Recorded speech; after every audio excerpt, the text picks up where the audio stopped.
Cynthia just told you that the puppy peed in your house. Basil, Yeah.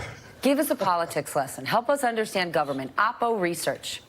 When the president says this is how Oppo research works, tell us how it actually works and what it is. Well, what he's talking about is treasonous, no question about it. In defensive campaigns, Oppo research is really just collecting information about your opponent. But it is nasty dirt. Well, look, it can be, but it doesn't have to be. Every campaign, from the president to city council, does some kind of opposition research. You're largely getting information that's already out there. Public information. Public information. We don't go about asking foreign governments to spy on American citizens. There are occasions when some people may come to a campaign and say, hey, I have something on your opponent, but you're constantly making decisions about, is this information impactful? Is it really important to us? Are we crossing a line? And is the messenger credible? So of all of that, you have to develop some kind of consciousness, and campaigns do generally have that. This, on the other hand, is completely different, and it's treasonous language, no question about it. You know I turn to you for history and decency. You worked for the last 3 Republican presidents. You've worked in politics for decades. When the president says, everybody does this thing, it's just the way it is, what's your response to that?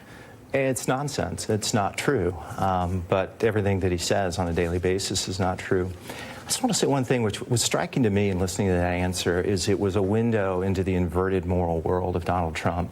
Because what he was arguing is what helps me is by definition right, and what hurts my opponent should be done, and what hurts me is by definition wrong. And that is the ethical construct in which he operates on. It's a kind of moral narcissism. And we see it in this issue, but we see it in all issues, and that's the danger. If you get a person with that kind of distorted moral world, with the tremendous power of the president, that does great damage to a country. This guy is a daily battering ram against norms, against ethics and integrity. I had a conversation with a friend years ago when he was asking about Donald Trump, and I said the thing to understand is there's no bottom with him. And when there's no bottom, there's no bottom. And we're seeing that on a weekly basis. Wow. Peter, gosh, we're going to end this segment on a pretty dark note. Thank you all. We have a lot more to cover. I want